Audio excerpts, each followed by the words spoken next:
Imigrante italiano oriundo da região de Treviso, Veneto. A história começa com a chegada de Daniele Tafarel ao Brasil, que em 1887 chegou em Faria Lemos, hoje território de Bento Gonçalves, Rio Grande do Sul.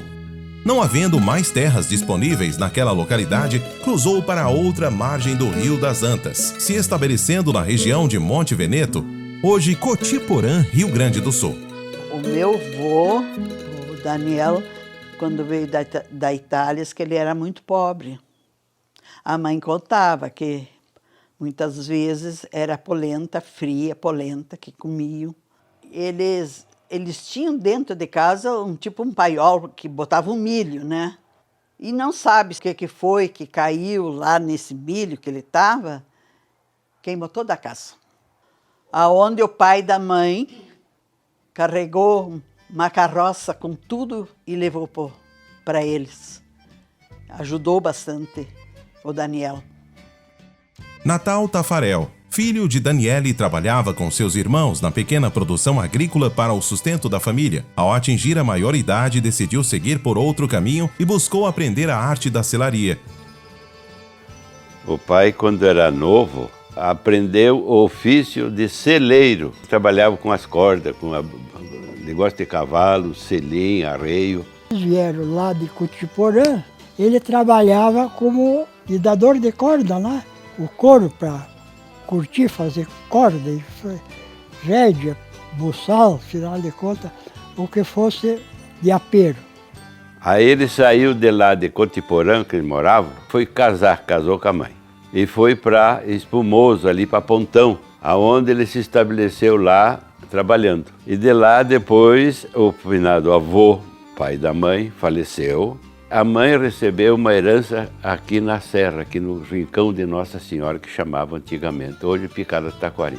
E ele tinha uma serraria, ficou muito tempo serrando madeira, que naquela época tinha os pinheiros. O pai foi um homem de muita coragem, de vir e se instalar naquele matão, que era o matão.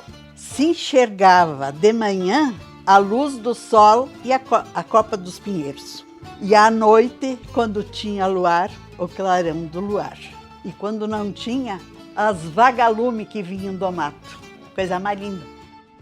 O sangue desbravador e empreendedor de Natal Tafarel fez com que ele organizasse a propriedade construindo uma serraria tocada a vapor e no cultivo e secagem de erva mate, com exportação para a Argentina e Uruguai.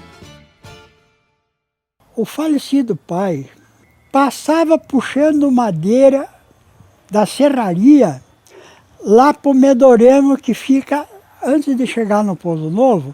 Naquele tempo, todas as estradas que tinha eram em cordilheira, ponto mais alto, né? Daqui até Pouso Novo, quando chovia, de um lado ia para o Fão e do outro lado ia para o Forqueta. E a estrada era no meio. E daí ele levava as madeiras de carroça. Então, quando chegava na época do inverno, o falecido pai tinha um burro preto, montava a cavalo e descia dali lá para o Medorema, que era onde estava depositada a madeira.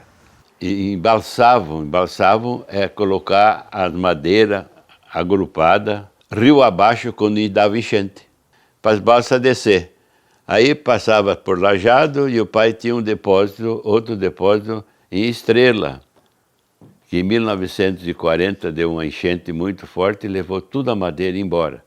E da Estrela fazia uma balsa maior, que o rio era o Taquari daí, né? Então, e levava até Venâncio Aires. Lá tinha outro depósito, onde é que chegavam os compradores para levar madeira. Os recursos na época aqui eram escassos, né? No início das coisas, era por recado ou quando não por bilhete. Notícia era através do rádio, não tinha outro tipo. Eles não falavam italiano perto de nós, eles tinham muito medo. Talvez lá em Cotiporã, naquela zona que era mais italiana, não era tão perseguido como era ali. Então o pai não falava, nós não aprendemos a falar italiano por causa disso. E aquela região ali que nós morávamos, era uma pobreza e analfabetismo 100%. Falecido pai e a falecida mãe prezavam muito pelo estudo.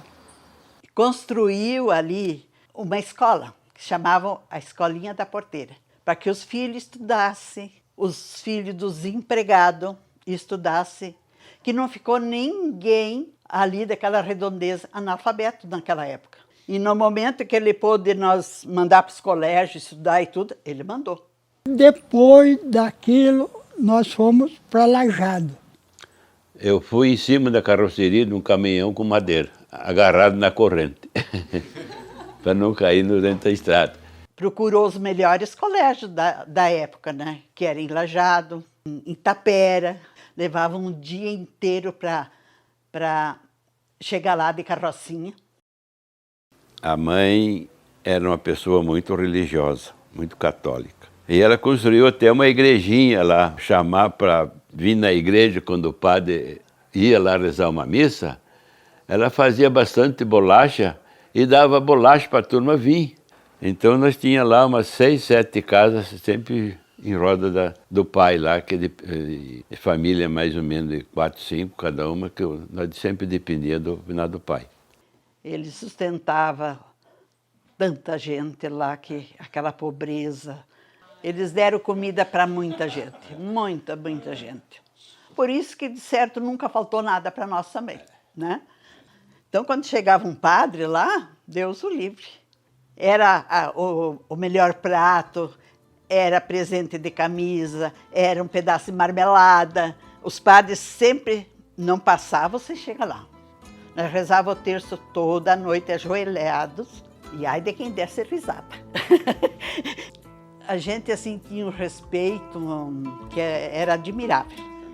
Ele era tão ligeiro quando não obedecia para tirar a cinta, e passava a cinta na piaçada. Agora, o pai, ele era muito exigente na polenta. A polenta, para ele, tinha que ser bem cozida. Então, ele virava uma polenta e ele ia lá. Quero ver se essa polenta ficou boa. Pegava a linha e fazia assim, ó. Cortava os pedaços. Se a polenta caía bem direitinha, estava boa.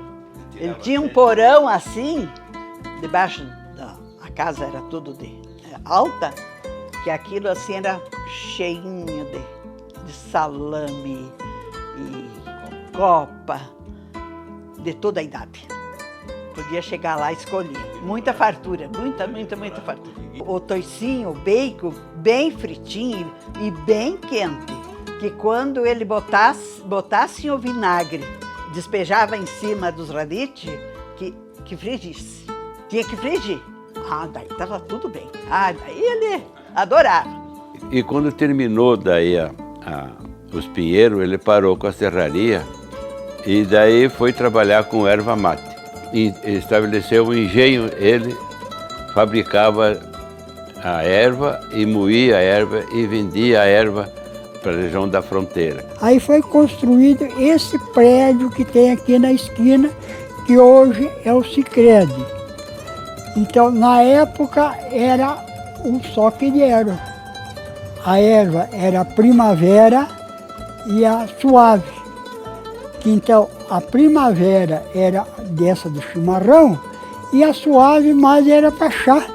Em 67, 68, por aí, houve um incêndio e terminou com o engenho. Aí a turma se esparramou, foi para um lado, outro foi para outro. Os filhos da família Tafarel fazem parte da história de Fontoura Xavier. Participaram e participam ativamente da comunidade, desde os atos de emancipação do município, seja como prefeitos, vereadores, servidores públicos e empresários. Armando Tafarel é o atual prefeito de Fontoura Xavier até 2024. Eu tenho uma lembrança boa também do tempo que o finado Armando foi vereador de Soledade. E ele foi sempre um cara muito religioso. Ele morava aqui em cima, na rua hoje que é Armando Tafarel, em homenagem a ele, a rua. O padre esperava ele. Só começava quando ele acendia o lampião e ia até a igreja.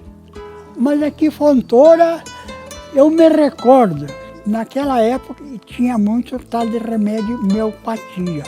algum farmacêutico que tinha por aqui, meio hospital, esse Santa Terezinha aqui, quem fundou foi o falecido Armando. Tivemos pais maravilhosos que souberam nos educar pelo que eles passaram, mas ele manteve sempre a família unida, com muito amor.